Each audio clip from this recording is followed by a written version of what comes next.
Indian വിദ്യാഭ്യാസ രംഗത്ത് പുതിയ പരിഷ്കാരങ്ങൾ NEP അഥവാ നാഷണൽ എഡ്യൂക്കേഷൻ പോളിസി കൊണ്ടുവരാനുള്ള പരിപാടി ഇട്ടിരിക്കുകയാണ് UDN സർക്കാർ.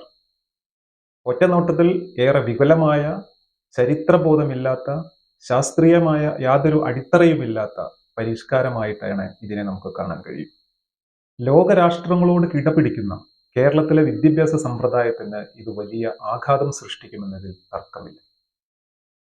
KSTA പെരിന്തൽമണ്ണ ഉപജില്ലാ സമ്മേളനത്തിൽ ഈ വിഷയം സംസാരിക്കുകയാണ് പ്രശസ്ത സാംസ്കാരിക പ്രവർത്തകൻ MJ ശ്രീചിത്രൻ.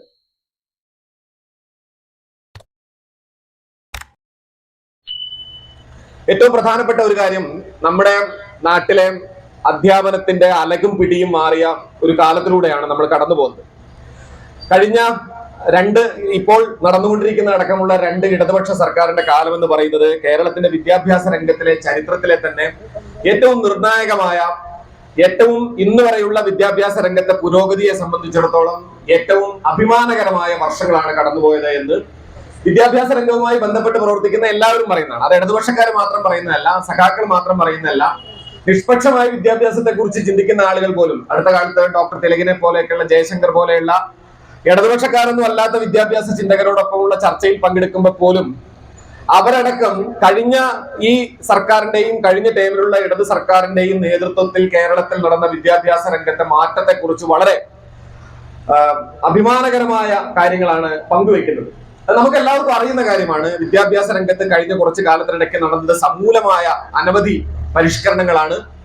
മുൻപുണ്ടായിരുന്ന സ്കൂളിന്റെ അവസ്ഥയിൽ നിന്ന്, സ്കൂളിന്റെ ഭൗതിക സാഹചര്യങ്ങൾ മുതൽ അതോടൊപ്പം തന്നെ സ്കൂളുമായി ബന്ധപ്പെട്ടിട്ടുള്ള അനേകം പ്രതിസന്ധികൾ, പ്രശ്നങ്ങൾ നിലനിന്ന കഴിഞ്ഞ ഉമ്മൻചാണ്ടി സർക്കാരിന്റെ വലത് ഗവൺമെന്റിന്റെ കാലത്തുണ്ടായിരുന്ന അനേകം പ്രതിസന്ധികൾ തീർക്കുന്നതടക്കമുള്ള വലിയ മുന്നേറ്റമാണ് ഈ കാലത്തിനിടയ്ക്ക് പൂർത്തിയാക്കപ്പെട്ടിട്ടുള്ളത്.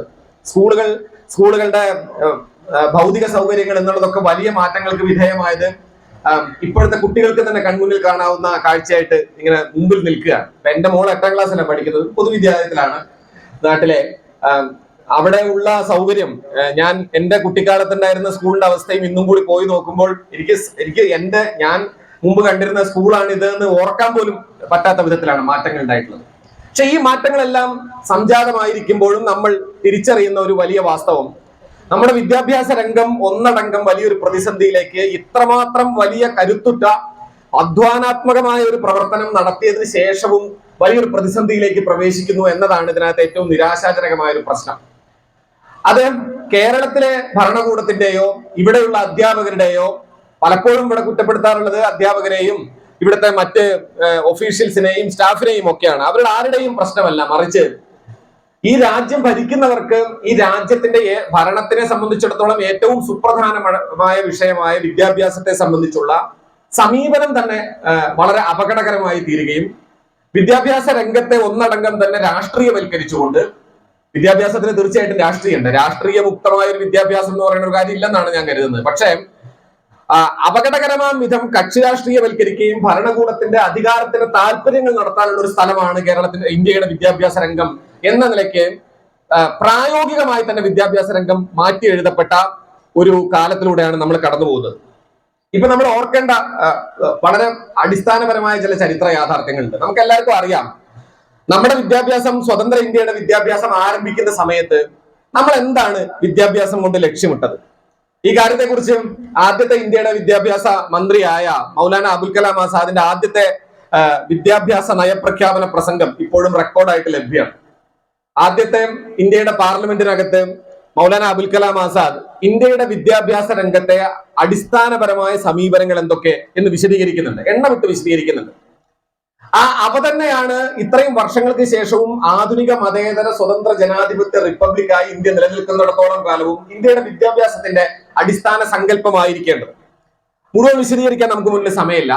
അദ്ദേഹം പ്രധാനമായിട്ടും പറയുന്നത് 3 കാര്യങ്ങളാണ്. ഒന്ന്, ഇന്ത്യയിലെ മുഴുവൻ കുട്ടികൾക്കും സൗജന്യവും സാർവത്രികവുമായ വിദ്യാഭ്യാസം ഉറപ്പുവരുത്തുക എന്നതായിരിക്കും ഇന്ത്യൻ വിദ്യാഭ്യാസത്തിന്റെ പ്രാഥമികമായ കർത്തവ്യം. സൗജന്യവും സാർവത്രികവുമായ വിദ്യാഭ്യാസം. 2, ഉന്നതതല വിദ്യാഭ്യാസം നിലവിൽ പ്രായോഗികമായി സൗജന്യവും സാർവത്രികവുമായി നടപ്പിലാക്കുക എന്നത് സാധ്യമല്ലെങ്കിലും ക്രമേണയെങ്കിലും ഏതാനും പതിറ്റാണ്ടുകൾക്കകം ഇന്ത്യയിലെ ഏത് വിദ്യാർത്ഥിക്കും ഏത് ഉന്നത വിദ്യാഭ്യാസ സ്ഥാപനത്തിനകത്തും സ്വതന്ത്രവും തികഞ്ഞ സൗജന്യവും സാർവത്രികവുമായ വിദ്യാഭ്യാസത്തിലേക്ക് പ്രവേശിക്കാവുന്ന സാഹചര്യത്തിലേക്ക് ഇന്ത്യൻ വിദ്യാഭ്യാസത്തിന്റെ സ്ട്രക്ചറിനെ ഘടനയെ തന്നെ മാറ്റി തീർക്കുക എന്നതാണ് രണ്ടാമത്തെ പ്രധാനപ്പെട്ട ലക്ഷ്യം. മൂന്നാമത്തേത്, ഇന്ത്യയിലെ വിദ്യാഭ്യാസത്തെ ശാസ്ത്ര ചിന്തയിൽ അധിഷ്ഠിതമായി, ശാസ്ത്രീയ മനോവൃത്തിയിൽ അധിഷ്ഠിതമായി എല്ലാ വിഷയങ്ങളെയും ശാസ്ത്രീയ മനോവൃത്തിയുടെ സയന്റിഫിക് ടെമ്പറിന്റെ അടിസ്ഥാനത്തിൽ കൃത്യമായ കരിക്കുലം നിർമ്മിക്കുകയും കൃത്യമായ പെഡഗോഗി ബോധനശാസ്ത്രം നിർമ്മിക്കുകയും ചെയ്യുക, നടപ്പിലാക്കുക എന്നതാണ് മൂന്നാമത്തെ പ്രധാനപ്പെട്ട ലക്ഷ്യം. നമുക്ക് നോക്കിയാൽ കാണാം, അബുൽ കലാം ആസാദ് മുന്നോട്ട് വെച്ച 3 ലക്ഷ്യങ്ങൾ എന്തൊക്കെയാണോ ആ 3 ലക്ഷ്യവുമാണ് ഇന്ന് സമ്പൂർണമായി തകർന്ന് തരിപ്പണമായി ഇന്ത്യയിൽ നിൽക്കുന്നത്. സൗജന്യവും സാർവത്രികവുമായ വിദ്യാഭ്യാസം എന്നിടത്ത് നിന്ന് ഇന്ത്യൻ വിദ്യാഭ്യാസ രംഗം ക്രമേണ തന്നെ പിൻവാങ്ങി. നമുക്ക് എല്ലാവർക്കും അറിയാം, ഇന്ന് കേന്ദ്ര ദേശീയ വിദ്യാഭ്യാസ നയം വരുമ്പോൾ ഇന്ദിരാഗാന്ധി സർക്കാരിന്റെ കാലത്ത് വന്ന 1968 വിദ്യാഭ്യാസ നയം മുതൽ തന്നെ ഇന്ത്യൻ വിദ്യാഭ്യാസ നയ സമീപനത്തിൽ വന്ന ക്രമേണയുള്ള പടിപടിയായിട്ടുള്ള മാറ്റം എന്ന് പറയുന്നത് വിദ്യാഭ്യാസ രംഗത്തെ സ്വകാര്യവൽക്കരണ പ്രവണതകളെ പ്രോത്സാഹിപ്പിക്കുക എന്നതായിരുന്നു. അത് രാജീവ് ഗാന്ധിയുടെ കാലത്തുണ്ടായിരുന്ന വിദ്യാഭ്യാസ നയത്തിലാണെങ്കിലും മുൻപുണ്ടായിരുന്ന വിദ്യാഭ്യാസ സമീപനങ്ങളെക്കാളും കൂടുതൽ ഉദാരമായ ഒരു വിദ്യാഭ്യാസ സമീപനം വേണം എന്നതാണ് അതിന്റെ ഏറ്റവും ആദ്യത്തെ ആമുഖത്തിലെ തന്നെ വാചകം. ഇത്തരത്തിൽ ഉദാരമായ വിദ്യാഭ്യാസ സമീപനം എന്ന പേരിൽ ഇന്ത്യയിലെ പ്രധാനപ്പെട്ട കോർപ്പറേറ്റുകൾക്ക് വിദ്യാഭ്യാസ രംഗത്തേക്ക് കടന്നു കയറാനും അതോടൊപ്പം ഇന്ത്യയിലെ സാധാരണക്കാരന്റെ വിദ്യാഭ്യാസത്തെ ക്രമേണ അവരിൽ നിന്ന് ദൂരത്തേക്ക് ആക്കാനുമുള്ള പ്രവണതകൾ ശക്തിപ്പെട്ടു തുടങ്ങുകയും ചെയ്തു. ഞാനതിന്റെ ചരിത്രം വളരെ വിപുലമാണ്, അത് ചിലപ്പോൾ കുറച്ചു നേരം എടുത്ത് സംസാരിക്കേണ്ടതാണെങ്കിലും ഞാൻ അതിലേക്ക് നിൽക്കുന്നില്ല. ഇപ്പൊ നമ്മൾ വീണ്ടും ഒരു ദേശീയ വിദ്യാഭ്യാസ നയത്തിന്റെ മുമ്പിൽ കഴിഞ്ഞ 4 വർഷമായിട്ട് നിൽക്കുകയാണ്. ആ വിദ്യാഭ്യാസ നയം അടിമുടി തങ്ങളുടെ താല്പര്യപ്രകാരം തന്നെ നടപ്പിലാക്കും എന്ന നിർബന്ധത്തിലാണ് ഇപ്പോഴും കേന്ദ്ര സർക്കാർ ഉള്ളത്. കഴിഞ്ഞ 2 മാസങ്ങൾക്ക് മുമ്പ് ഡൽഹിയിൽ വെച്ച് നടന്ന വിദ്യാഭ്യാസ കോൺഫറൻസിൽ, JNUവിൽ വെച്ച് നടന്ന വിദ്യാഭ്യാസ രംഗത്തെ നയസമീപനത്തെ കുറിച്ചുള്ള കോൺഫറൻസിൽ പങ്കെടുത്തുകൊണ്ട് അശുതോഷ് മുഖർജി എന്ന് പറയുന്ന ഇവരുടെ ഏറ്റവും പ്രധാനപ്പെട്ട ഒരു വിദ്യാഭ്യാസ ചിന്തകൻ പറയുന്നത്, ദേശീയ വിദ്യാഭ്യാസ നയത്തിലെ അടിസ്ഥാന പ്രമാണങ്ങൾ നടപ്പിലാക്കപ്പെടുന്നില്ല എങ്കിൽ, അവർ അടിസ്ഥാന പ്രമാണങ്ങൾ എന്നതുകൊണ്ട് ഉദ്ദേശിക്കുന്നത് എന്താണെന്ന് നമ്മൾ മനസ്സിലാക്കേണ്ടതാണ്, അത് പറയാം. അവ നടപ്പിലാക്കപ്പെടുന്നില്ല എങ്കിൽ മരണം വരെയുള്ള, നിരാഹാരം വരെയുള്ള കാര്യങ്ങളിലേക്ക് ഇവിടെയുള്ള ഞങ്ങൾ പ്രവേശിക്കാൻ ഉള്ള ഒരു ഉദ്ദേശത്തിലാണെന്നാണ് പറയുന്നത്. എന്ന് വെച്ചാൽ അദ്ദേഹമൊക്കെ വളരെ മുൻപ് തന്നെ ഇവിടെയുള്ള രാഷ്ട്രീയ ഹിന്ദുത്വ സംഘടനകളുമായി ബന്ധമുണ്ടായിരുന്ന ആളാണ്. അപ്പോ ഹിന്ദുത്വ സംഘടനകൾ ഒന്നാകെ നിരാഹാരം കിടക്കാൻ തയ്യാറാണെന്നാണ് പറയുന്നത്. എന്തിനൊക്കെ വേണ്ടിയാണ്? അവർ പറയുന്ന ഒന്നാമത്തെ വാദം, ഇന്ത്യയിലെ ഒരു വലിയ പക്ഷം കുട്ടികൾ സംസ്കൃതം പഠിക്കാൻ താല്പര്യമുള്ളവരാണെന്നാണ് അവർ പറയുന്നത്. കഴിഞ്ഞ ഹിസ്റ്ററി കോൺഗ്രസിന്റെ ഭാഗമായിട്ടൊരു വിദ്യാഭ്യാസ സെമിനാറുകൾ നടക്കും. ആ വിദ്യാഭ്യാസ സെമിനാറുകളിൽ അവതരിപ്പിക്കപ്പെട്ട പ്രധാന പ്രബന്ധങ്ങൾ മുഴുവൻ സംസ്കൃത വിദ്യാഭ്യാസം പ്രോത്സാഹിപ്പിക്കുന്നതിനെ പറ്റിയായിരുന്നു. ഇന്ത്യയുടെ സ്കൂൾ വിദ്യാഭ്യാസത്തിനകത്തേക്ക് അതിവിപുലമായ തോതിൽ സംസ്കൃത വിദ്യാഭ്യാസത്തെ പ്രോത്സാഹിപ്പിക്കണമെന്നും സംസ്കൃത വിദ്യാഭ്യാസത്തിന് കൂടുതൽ ഫണ്ട് അനുവദിക്കണമെന്നും ആണ് ഈ സെമിനാറുകളിൽ, കോൺഫറൻസുകളിലൊക്കെ ആവശ്യപ്പെട്ടുകൊണ്ടിരിക്കുന്നത്. സംസ്കൃതം എന്നല്ല, ലോകത്തെ ഏത് ഭാഷ പഠിക്കുന്നതിന് നമ്മൾ ആരും എതിരല്ല. സംസ്കൃതം ഒരു മോശം ഭാഷയാണെന്ന അഭിപ്രായവും നമുക്ക് ആർക്കുമില്ല. പക്ഷേ ഇന്നത്തെ ലോകക്രമത്തിനകത്ത് ഒരു കുട്ടി അടിസ്ഥാനപരമായി ആർജിക്കേണ്ട വിദ്യാഭ്യാസത്തിൽ മാതൃഭാഷയ്ക്കും അതോടൊപ്പം ഇംഗ്ലീഷ് വിദ്യാഭ്യാസത്തിനുമുള്ള പ്രാധാന്യത്തിനപ്പുറം സംസ്കൃത ഭാഷയ്ക്ക് നൽകണം എന്ന് പറയുന്നതിന്റെ ലക്ഷ്യം എന്താണ്? ഇത് പകൽ പോലെ വ്യക്തമാണ്. നമുക്ക് എല്ലാവർക്കും അറിയാം, നമ്മൾ ഈ നാട്ടിൽ അനുഭവിക്കുന്ന മനുഷ്യരുടെ പ്രശ്നങ്ങളെ കുറിച്ച് ഒന്നും സംസാരിക്കാൻ താല്പര്യമില്ലാത്തവരാണ് രാജ്യം ഭരിക്കുന്നത്. അങ്ങനെയാണല്ലോ. അതിപ്പോ ഇവരെല്ലാവരും ഭരണത്തിലെത്തിയത് മുതലുള്ള ചരിത്രം നമുക്ക് എല്ലാവർക്കും അറിയുന്നതാണ്. അപ്പം സത്യത്തിൽ ഇന്നത്തെ BJP ഗവൺമെന്റിന്റെ അടിസ്ഥാനം എന്തായിരുന്നു?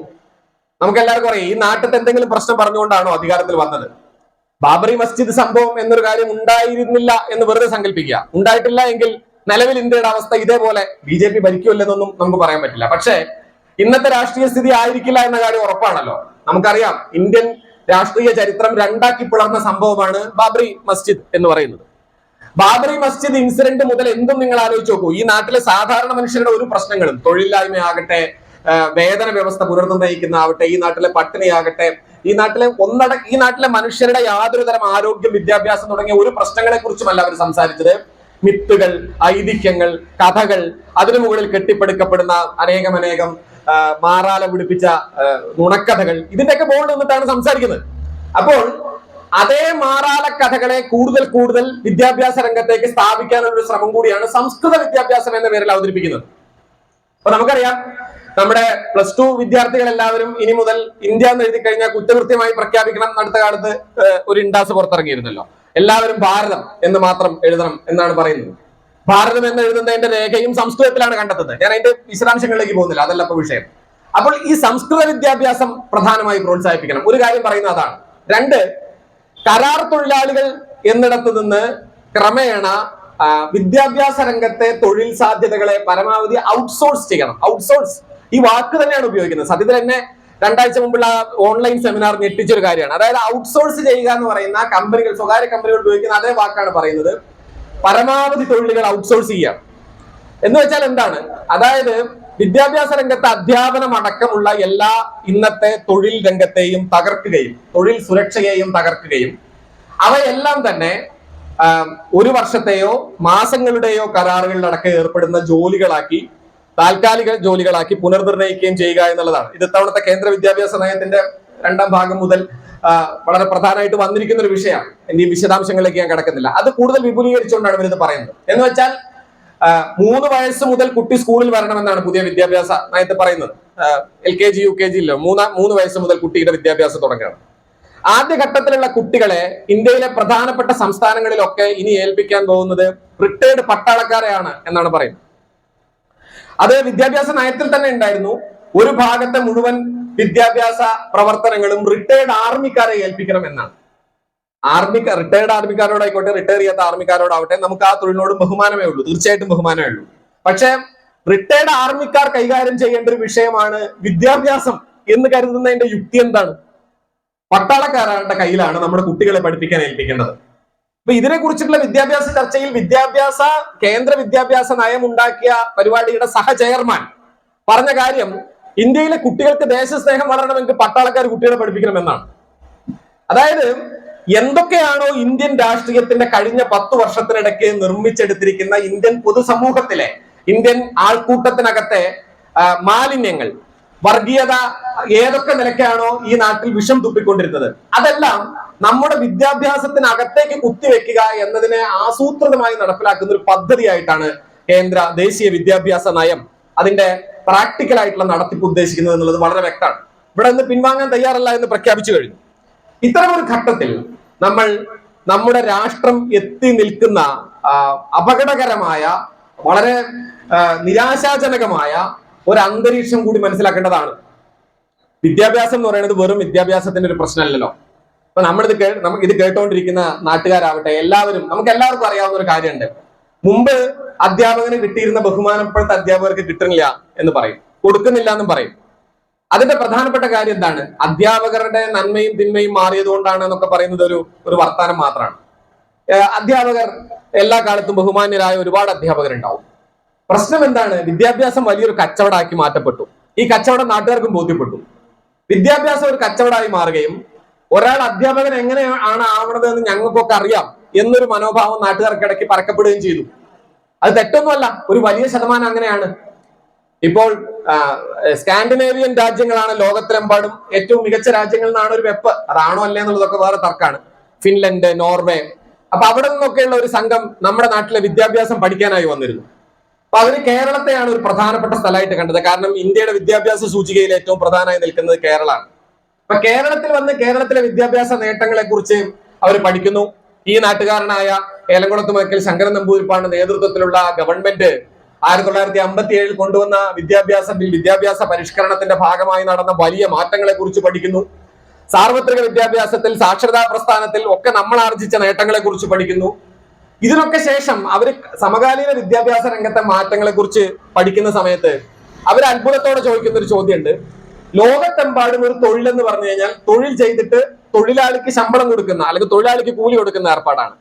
തൊഴിൽ കിട്ടാനായി ലക്ഷങ്ങൾ അങ്ങോട്ട് കൊടുക്കുന്ന ഏക ബിസിനസ് കേരളത്തിലാണ് വിദ്യാഭ്യാസ രംഗത്ത് നടക്കുന്നത്. കേരളത്തിൽ നടക്കുന്നത് പോലെ ഈ അളവിൽ എവിടെയും നടക്കുന്നില്ല. ഇതെന്തൊരു അത്ഭുതമാണ് എന്നവർ ചോദിക്കുന്നുണ്ട്. അതായത് എത്ര ലക്ഷങ്ങൾ കൊടുത്തുകൊണ്ടാണ് ഒരാൾ ഇവിടെ വിദ്യാഭ്യാസ രംഗത്ത് തൊഴിലിലേക്ക് കയറുന്നത്? ഇത് വളരെ അപകടകരമായ വളരെ അത്ഭുതകരമായ, അവരെ സംബന്ധിച്ചിടത്തോളം ആകെ അന്തപ്പെടുന്ന ഒരു കാര്യമായിട്ട് അവർ കാണുന്നത്. ഇത് സ്വാഭാവികവൽക്കരിക്കപ്പെട്ടു. ഇതാണ് ഇതിന്റെ പ്രശ്നം. വിദ്യാഭ്യാസ രംഗത്തെ കച്ചവടം എന്ന് പറയുന്നത് സ്വാഭാവികവൽക്കരിക്കപ്പെടുകയും ഈ കച്ചവടത്തിന്റെ സ്വാഭാവികവൽക്കരണം സ്വാഭാവികമായും വിദ്യാഭ്യാസ രംഗത്തെ ഒന്നടങ്കം തന്നെ അണാപ്പൈ വ്യവഹാരങ്ങളാക്കി മാറ്റുകയും ചെയ്തു. എന്ന് വെച്ചാൽ എന്താണ്? പണ്ട് വിദ്യാഭ്യാസത്തെ പറ്റി പറഞ്ഞിരുന്ന കുട്ടികളെ നന്നാക്കുക, കുട്ടികൾ ചേർന്ന് നിർമ്മിക്കുന്ന സമൂഹത്തെ നന്നാക്കുക, അങ്ങനെയൊക്കെ ഉണ്ടല്ലോ. എടശ്ശേരി പണ്ട് ഈ പള്ളിക്കൂടത്തിലേക്ക് വീണ്ടും എന്നുള്ള കവിതയിലൊക്കെ പറയുന്നത് പോലെ രാഷ്ട്ര നിർമ്മാണ സങ്കര ഭൂമിയിലാണ് അധ്യാപകൻ യഥാർത്ഥത്തിൽ നിൽക്കുന്നത് എന്നാണ് എടശ്ശേരി പണ്ട് എഴുതുക. ഒരു ടീച്ചർ നിൽക്കുന്നത് വെറും കുട്ടികളുടെ മുന്നിലല്ല, രാഷ്ട്ര നിർമ്മാണ സങ്കര ഭൂമിയുടെ നടുക്കാണ്. രാജ്യം നിർമ്മിക്കുന്ന ഒരു സങ്കര ഭൂമിയാണ് യഥാർത്ഥത്തിൽ മുന്നിലുള്ളത്. ആ നിലയ്ക്ക് കാണുന്ന വിദ്യാഭ്യാസ രംഗത്തെ അടിസ്ഥാനപരമായ മൂല്യ സമീപനം തിരുത്തപ്പെടുകയും തൊഴിൽ എന്ന നിലയ്ക്ക് പുനർനിർണയിക്കപ്പെടുകയും, തൊഴിൽ എന്ന നിലയ്ക്ക് പുനർനിർണയിക്കപ്പെടുന്നതിനെ എതിർക്കുന്ന ആൾക്കാരല്ല നമ്മളൊന്നും. തൊഴിലാളിയാണ് അടിസ്ഥാനപരമായി. അധ്യാപനം എന്നല്ല, എല്ലാ ജോലിയും തൊഴിലാണ്. ബാക്കി എല്ലാ ആലഭാരങ്ങളും നീക്കി പ്രിയപ്പെട്ട അധ്യാപക സുഹൃത്തുക്കളൊക്കെ അതിനെ കാണണമെന്ന് ആഗ്രഹിക്കുന്ന ഒരാളാണ് ഞാൻ. പൊതുവെ ഞാൻ പറയാറുണ്ട്, ആരായുകിൽ അന്ധത്വമൊഴിച്ച് ആദിമഹസ്യൻ നേരാം വഴികാട്ടും ഗുരു എന്നൊക്കെ വായിക്കാം. അതിനകത്ത് യാഥാർത്ഥ്യമുണ്ട്. പക്ഷെ മുതലാളിത്ത കാലത്ത് എല്ലാം തൊഴിലാണ്. തൊഴിലായിരിക്കുക, തൊഴിലിൽ അർഹമായ കൂലി കിട്ടുക, അർഹമായ അവകാശങ്ങൾ നേടിയെടുക്കുക എന്നത് തന്നെയാണ് പ്രധാനം. വാങ്ങുന്ന കൂലിക്ക് ചെയ്യുന്ന ജോലി എത്ര വൃത്തിയായി ചെയ്യാം എന്നതാണ് ഈ നാട്ടിലെ ഏത് തൊഴിലാളി എന്നതുപോലെയും അധ്യാപകന്റെയും മുന്നിലെ ചോദ്യം. ആ ചോദ്യത്തെ അധ്യാപകർ എങ്ങനെ നേരിടുന്നു എന്നതിനെ പറ്റി നമ്മുടെ നാട്ടുകാർക്കുണ്ടായ ഒരു മനോഭാവത്തിലെ വ്യത്യാസം നോക്കൂ. ആ വ്യത്യാസം ഉണ്ടാക്കിയത് അധ്യാപകരല്ല, മറിച്ച് 1990 ശേഷം വിദ്യാഭ്യാസ രംഗത്ത് പടിപടിയായി നടപ്പിലാക്കപ്പെട്ട ഈ കച്ചവടമാണ്. വലിയ തോതിലുള്ള കച്ചവടമാണ്. ഈ കച്ചവടത്തിന്റെ അന്ത്യത്തിൽ ഇപ്പൊ നമ്മൾ കാണുന്ന ഒരു കാഴ്ച എന്താണ്? ഞാൻ ഒന്ന് രണ്ട് കാര്യങ്ങൾ കൂടി പറഞ്ഞു. എന്റെ മുന്നിലെ സമയം വളരെ കുറവാണ്. പല കാര്യങ്ങളും പറയാനുള്ളതാണ്. കുറെ കൂടി അടുക്കും ചിട്ടയോടും കൂടി പറയേണ്ടതാണെന്ന് എനിക്കറിയാം. അതിനുള്ള സമയം അനുവദിക്കപ്പെടാത്തതുകൊണ്ടാണ് ഒന്ന് രണ്ട് കാര്യങ്ങൾ മാത്രം പറഞ്ഞ് ഞാൻ അവസാനിപ്പിക്കാം. നമുക്ക് എല്ലാവർക്കും അറിയാവുന്ന ഒരു കാര്യമുണ്ട്. നമ്മുടെ നാട്ടിലെ വിദ്യാഭ്യാസ രംഗത്ത് കഴിഞ്ഞ 10 വർഷങ്ങൾക്കിടയ്ക്ക് കേന്ദ്ര ഗവൺമെന്റ് നടത്തിയ ഏറ്റവും പ്രധാനപ്പെട്ട സമീപനത്തിലെ വ്യത്യാസം എന്ന് പറയുന്നത് 10 വർഷം കൊണ്ട് ആരംഭിക്കുന്നതല്ല. നമ്മൾ അറിയേണ്ട ഒരു കാര്യം അതാണ്. ഇപ്പോ കേന്ദ്ര മാനവ വിഭവശേഷി വകുപ്പ് എന്ന് പറയുന്നത്, HR ഡിപ്പാർട്ട്മെന്റ് എന്ന് പറയുന്നത്, പുതിയ വിദ്യാഭ്യാസ നയം അനുസരിച്ച് വീണ്ടും വിദ്യാഭ്യാസം എന്ന നിലയിലേക്ക് മാറ്റപ്പെടുന്നു. കേന്ദ്ര മാനവ വിഭവശേഷി വകുപ്പ് എന്ന് പറയുന്നത് കേന്ദ്രത്തിൽ ഒരു വലിയ വകുപ്പേ ആയിരുന്നില്ല ഒരു കാലത്തൊന്നും. അതൊരു വലിയ വകുപ്പാവുന്നത് വാജ്പേയി സർക്കാർ വരുമ്പോഴാണ്. നമുക്ക് എല്ലാവർക്കും അറിയാം, ഒന്നാം വാജ്പേയി സർക്കാരിന്റെ ഭരണകാലത്ത്, ഒന്നാം വാജ്പേയി എന്ന് വെച്ചാൽ ആദ്യത്തെ 13 ദിവസത്തെ ഗവൺമെന്റ് അല്ല, അതിനുശേഷം വന്ന വാജ്പേയി ഗവൺമെന്റിന്റെ സമയത്ത് മാനവ വിഭവശേഷി വകുപ്പ് മന്ത്രിയായി ചാർജ് എടുക്കുന്നത് മുരളി മനോഹർ ജോഷിയാണ്. സത്യത്തിൽ മാനവ വിഭവശേഷി വകുപ്പ് എന്ന് പറയുന്നത് കേന്ദ്ര നേതാക്കളായിരിക്കുമെങ്കിൽ പോലും പ്രധാന നേതാക്കൾക്ക് കൊടുക്കുന്ന ഒരു വകുപ്പേ ആയിരുന്നില്ല. പ്രധാന നേതാക്കൾ ആഭ്യന്തരം കൈകാര്യം ചെയ്യുക, അല്ലെങ്കിൽ റെയിൽവേ, വിദേശകാര്യം, ഇതിനൊക്കെയാണ് കേന്ദ്രത്തിലെ ഏറ്റവും വലിയ നേതാക്കൾ സ്വാഭാവികമായിട്ട് സെലക്ട് ചെയ്യുക. മുരളി മനോഹർ ജോഷി എന്ന് പറയുന്നത് അന്ന് BJPയെ സംബന്ധിച്ചിടത്തോളം ഏറ്റവും പ്രധാനപ്പെട്ട നേതാവാണ്. വേണമെങ്കിൽ പ്രധാനമന്ത്രിയായി തന്നെ പരിഗണിക്കാവുന്ന നേതാവാണ്. പക്ഷെ മുരളി മനോഹർ ജോഷിയെ ഏൽപ്പിക്കുന്നത്, അദ്ദേഹം ഏറ്റെടുക്കുന്നത് ഈ HR വകുപ്പായിരുന്നു. എന്തുകൊണ്ടാണത്? അന്ന് വലിയ ഒരുപാട്, എനിക്ക് ഓർമ്മയുണ്ട്, ഹിന്ദുവിലൊക്കെ ആ കാര്യത്തെ കുറിച്ച് അത്ഭുതപ്പെട്ടുകൊണ്ട് പലരുടെയും ലേഖനങ്ങൾ വന്നു. മുരളി മനോഹർ ജോഷിയെ പോലെ ഒരു വലിയ നേതാവാണോ ഈ ചെറിയ വകുപ്പ് ഏറ്റെടുക്കുന്നത്? പക്ഷെ 5 വർഷത്തിനിടയ്ക്ക് നമുക്കത് തെളിഞ്ഞു. എന്താണ്? ആ വരുന്ന 5 വർഷത്തിനിടയ്ക്കാണ് ഇന്നത്തെ വിദ്യാഭ്യാസ നയത്തിന്റെ അടിസ്ഥാനപരമായ സങ്കല്പങ്ങളെല്ലാം രൂപപ്പെടുന്നത്. ഒന്ന്, കുട്ടികൾക്കിടയ്ക്കുള്ള ശാസ്ത്രീയ മനോവൃത്തിയെ പൂർണ്ണമായും തമസ്കരിച്ചുകൊണ്ട്, ഇല്ലാതാക്കിക്കൊണ്ടുള്ള ഒരു വിദ്യാഭ്യാസ നയ സമീപനം രൂപീകരിക്കുന്നതിന്റെ ആദ്യ പടി എന്ന് പറയുന്നത് മുരളി മനോഹർ ജോഷി തുടങ്ങി വെച്ച വിദ്യാഭ്യാസ ചർച്ച എന്ന് പറയുന്ന അന്യോന്യം സംവാദം എന്ന നിലയ്ക്ക് അദ്ദേഹം 2ാം വർഷത്ത് തുടങ്ങി വെച്ച ആ സംവാദമാണ്. ഇന്ത്യയിലെ സംസ്കൃത പണ്ഡിതരെയും RSSന് അനുകൂലമായിട്ടുള്ള വിദ്യാഭ്യാസ പണ്ഡിതരെയും മാത്രം കൂട്ടിയിരുത്തിക്കൊണ്ട് ഇന്ത്യയിലെ വിദ്യാഭ്യാസം എങ്ങനെ പരിഷ്കരിക്കണം എന്നതിനെ പറ്റിയിട്ടുള്ള ചർച്ചകൾ ഉണ്ടാക്കി. രണ്ടാമത് പ്രധാനപ്പെട്ട ഒരു കാര്യം എന്താ? ഇന്ത്യൻ കോർപ്പറേറ്റുകൾക്ക് പ്രധാനമായും വിദ്യാഭ്യാസ രംഗത്തേക്ക് കടന്നു കയറാനുള്ള സാധ്യതകൾ ഒരുക്കപ്പെട്ടു. 3, അതേ സമയത്ത് തന്നെയാണ് മതസംഘടനകൾ കൈകാര്യം ചെയ്യുന്ന വിദ്യാഭ്യാസ സ്ഥാപനങ്ങൾക്ക് ഫണ്ട് കൊടുക്കുന്നതിനെ പറ്റിയിട്ടുള്ള സമീപനം ഉണ്ടാക്കുന്നത്. ഉദാരമായ സമീപനം ആ കാര്യത്തിൽ മതസംഘടനകൾ നടത്തുന്നതാണെങ്കിലും കൈക്കൊള്ളുന്നു എന്നുള്ളൊരു നിലപാടാണ് അന്ന് എടുത്തത്. എന്നാൽ ആ ഉദാരത എന്താണെന്ന് ഇപ്പൊ നമ്മൾ കഴിഞ്ഞ ദിവസം കണ്ടു. ഈ മുരളി മനോഹർ ജോഷി അന്നെടുത്ത സമീപനം അറിയാത്തവർക്ക് പോലും ഈ പുതിയ സംഭവം അറിയുമായിരിക്കും. മദ്രസകൾക്കുള്ള എല്ലാ ഫണ്ടും പിൻവലിക്കണം എന്നാണ് കഴിഞ്ഞ കുറച്ചു ദിവസങ്ങൾക്ക് മുമ്പ് ഇവരുടെ ഏറ്റവും പ്രധാനപ്പെട്ട ഒരു ബാലാവകാശ കമ്മീഷൻ ആണെന്ന് തോന്നുന്നു, ഒരു കമ്മിറ്റി റിപ്പോർട്ട് സമർപ്പിച്ചത്. ബാലാവകാശ കമ്മീഷൻ റിപ്പോർട്ട് സമർപ്പിക്കുമ്പോൾ നമ്മൾ അറിയേണ്ട ഒരു കാര്യമുണ്ട്. നമുക്കിപ്പോ നമ്മുടെ നാട്ടിലത്തെ മദ്രസ എന്ന് പറഞ്ഞാൽ അറിയുക എന്താണ്? അത് കുട്ടികളുടെ ആത്മീയ പഠനശാലയാണ്. പക്ഷേ നമ്മൾ നോർത്തിലേക്ക് പോയാൽ മദ്രസ ഇതല്ല, മദ്രസയാണ് സ്കൂൾ പലയിടത്തും. ഉത്തർപ്രദേശിൽ ഒരു പഠന സംഘത്തിനോടൊപ്പം ഞങ്ങളൊക്കെ ശാസ്ത്ര സാഹിത്യ പരിഷത്തിന്റെ പ്രവർത്തകർ പോകുന്ന സമയത്ത് കാണുന്നത് ഏതാണ്ട് 9ാം ക്ലാസ് 10ാം ക്ലാസ് വരെയുള്ള കുട്ടികളൊക്കെ മദ്രസയിൽ ഇരുന്നിട്ടാണ് പഠിക്കുന്നത്. മദ്രസ എന്ന് പറയുന്നതിനകത്ത് ഒരു പ്രത്യേക മതക്കാർ മാത്രമല്ല പോയിരുന്നു പഠിക്കുന്നത്, ഹിന്ദുക്കളും ബാക്കി മതക്കാരും ഒക്കെ അവിടെ പോയിരുന്ന മദ്രസയിലാണ് പഠിക്കുന്നത്. ഇത് ഇന്ത്യയിലെ പല സംസ്ഥാനങ്ങളിൽ സ്ഥിതിയാണ്. ഉത്തർപ്രദേശ്, ബീഹാർ. നമ്മൾ കേരളത്തിലെ വിദ്യാഭ്യാസ രംഗത്ത് കഴിഞ്ഞ കുറെ കാലം ഉണ്ടാക്കിയ പുരോഗമന പ്രസ്ഥാനം ഉണ്ടാക്കിയ ഇടതുപക്ഷം ഉണ്ടാക്കിയ വലിയ മാറ്റങ്ങൾക്ക് മുന്നിൽ ഈ സ്കൂളുകൾക്ക് മുന്നിൽ നിന്നുകൊണ്ടാണ് നമ്മൾ ചർച്ച ചെയ്യുന്നത്.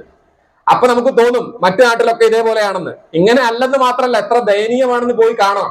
അപ്പോഴാണ് എന്താണ് ഇവിടെയുള്ള ഗവൺമെന്റ് ചെയ്തത് എന്ന് നമുക്ക് മനസ്സിലാവുക.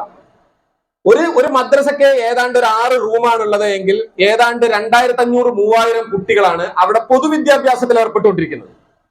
എങ്ങനെയാണ് 6 ക്ലാസ് റൂമിൽ 2500 കുട്ടികളെ പഠിപ്പിക്കുന്നത് എന്ന് പടച്ചോനോട് ചോദിച്ചാൽ അവരെ പറയാൻ പറ്റില്ല. ആ അധ്യാപകരെയൊക്കെ എങ്ങനെയാണ് തൊഴേണ്ടതെന്നും എനിക്കറിയില്ല, എങ്ങനെയാണ് അവർ പഠിപ്പിക്കുന്നത്. നമ്മൾ കരുതുന്ന പോലെ ഇപ്പൊ രാജാറാം മോഹൻ റോയ് ഇതേപോലെയൊക്കെയുള്ള ഈ രാജ്യം കണ്ട ഏറ്റവും വലിയ പല ചിന്തകരും മദ്രസയിലാണ് പഠിച്ചിട്ടുള്ളത്. അവരുടെ നാട്ടിലൊന്നും പൊതുവിദ്യാലയം ഉണ്ടായിരുന്നില്ല. രാജാറാം മോഹൻ റോയ് പഠിക്കുന്ന കാലത്ത് നമ്മുടെ സർവേപ്പള്ളി രാധാകൃഷ്ണൻ, ആദ്യത്തെ നമ്മൾ അധ്യാപക ദിനമായിട്ട് ആഘോഷിക്കുന്ന രാധാകൃഷ്ണൻ മദ്രസയിൽ പഠിച്ച ആളാണ്. വലിയ വേദാന്ത പണ്ഡിതനായിരുന്നു, നിങ്ങൾ അറിയണം. അദ്ദേഹം ഖുറാനിലും അറബിയിലും പേർഷ്യനിലും സംസ്കൃതത്തിലും ഒക്കെ പണ്ഡിതനായിരുന്നു. നിങ്ങൾക്ക് ആലോചിച്ചാൽ അറിയാം, അക്കാലത്തെ പ്രധാനപ്പെട്ട വേദപണ്ഡിതർ ഇപ്പൊ രാജാറാം മോഹൻ റോയ് വലിയ ഹിന്ദു പരിഷ്കരണ പ്രസ്ഥാനത്തിന്റെ നേതാവാണ്. അതോടൊപ്പം തന്നെ പേർഷ്യനിലും അറബിയിലും പണ്ഡിതനാണ്. അത് ആവാനുള്ള കാരണം തന്നെ ഈ ആദ്യകാലത്തെ മദ്രസ പഠനമാണ്. ഞാൻ പറഞ്ഞു വന്നത്, ഒരേ സമയം മുരളി മനോഹർ ജോഷി മുന്നോട്ട് വെച്ച ആശയങ്ങൾക്കകത്ത് ഈ എല്ലാവർക്കും ഉദാര സമീപനം എന്നുണ്ടായിരുന്നു. പക്ഷെ ഇന്ന് ആ ഉദാര സമീപനം കൃത്യമാണ്. എന്താണോ പൗരത്വ ഭേദഗതിക്കകത്ത് പറഞ്ഞത്, പൗരത്വ ഭേദഗതി കാലത്ത് പറഞ്ഞൊരു കാര്യമുണ്ടല്ലോ, ഇവിടെ ഉണ്ടായിരുന്ന ആഭ്യന്തര ശത്രുക്കൾ, ബാഹ്യ ശത്രുക്കൾ, അതുപോലെ ഇൻഡിജീനിയസ് പീപ്പിൾ, നമ്മള് ഇതിനകത്ത് തന്നെയുള്ള ഈ സ്ഥലം സ്വഗൃഹമായിട്ടുള്ള, ഇത് സ്വന്തം വീടായിട്ടുള്ള കുറെ മനുഷ്യർ, പുറത്തുനിന്ന് വന്നവർ. അപ്പൊ ഈ പുറത്തുനിന്ന് വന്നവരുടെ വിദ്യാഭ്യാസം മറ്റൊന്നും, അകത്തുള്ളവരുടെ വിദ്യാഭ്യാസം മറ്റൊന്നും എന്ന നിലയ്ക്ക് ഈ സമീപനം മാറിക്കഴിഞ്ഞു. ഇത് നമ്മുടെ വിദ്യാഭ്യാസ നയത്തിന്റെ ഭാഗമായി കഴിഞ്ഞു. ഇതിന്റെ എല്ലാം ബാക്കിയാണ് ഇപ്പോൾ ആ സമീപനങ്ങളോട് മുട്ടുമടക്കാൻ തയ്യാറല്ല എന്നും കഴിഞ്ഞ ഏതാണ്ട് 60 വർഷത്തിലേറെയായി നടന്നുകൊണ്ടിരിക്കുന്ന വലിയ വിദ്യാഭ്യാസ വിപ്ലവ പ്രവർത്തനങ്ങളുടെ തുടർച്ചയിലാണ് കേരളം മുന്നോട്ട് പോകാൻ ആഗ്രഹിക്കുന്നത് എന്നും കേരളം ഇന്ന് വരെ ആർജിച്ച വിദ്യാഭ്യാസ രംഗത്തെ വലിയ മുന്നേറ്റങ്ങളുടെ ദീപശിഖയെ ഒരിക്കലും തല്ലിക്കെടുത്താൻ ആരെയും അനുവദിക്കില്ല എന്നുമുള്ള ഉറച്ച നിശ്ചയദാർഢ്യത്തോടുകൂടി കേരള ഗവൺമെന്റ് മുന്നോട്ട് പോകുമ്പോൾ, അങ്ങനെയെങ്കിൽ ഈ ഗവൺമെന്റിന്, ഈ നാടിന്റെ വിദ്യാഭ്യാസത്തിന് അർഹമായ ഒരു ഫണ്ടും നൽകില്ല എന്ന സമീപനത്തിലേക്ക് കേന്ദ്ര ഗവൺമെന്റ് എത്തിപ്പെടുന്നത്.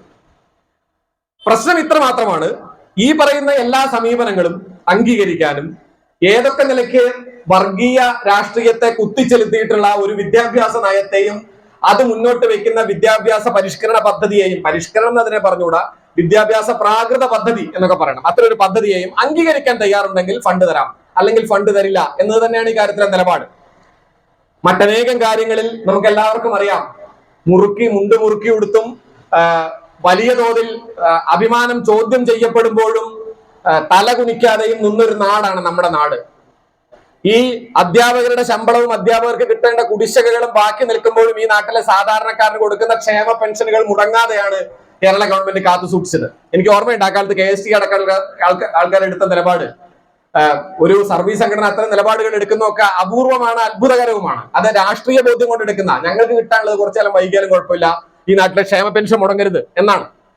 സാധാരണ മനുഷ്യർക്ക് പട്ടിണി എന്ന യാഥാർത്ഥ്യത്തെ, വിശപ്പ് എന്ന യാഥാർത്ഥ്യത്തെക്കാളും വലുതല്ല മറ്റൊന്നും എന്ന ബോധ്യത്തോടെ നിലയുറപ്പിച്ച, അഭിമാന ബോധമുള്ള, മാനവികതയിൽ കാലുറച്ചു നിൽക്കുന്ന അനേകം അധ്യാപകരെ കൊണ്ട് കെട്ടിപ്പടുക്കപ്പെട്ടതാണ് നമ്മുടെ നാടിന്റെ വിദ്യാഭ്യാസ രംഗം. അങ്ങനെ കെട്ടിപ്പടുക്കപ്പെട്ട വിദ്യാഭ്യാസ രംഗത്തിന് മുന്നിൽ അഭിമാനകരമായ അധ്യാപക സംഘടനയായിട്ടാണ് KSTA നിൽക്കുന്നത്.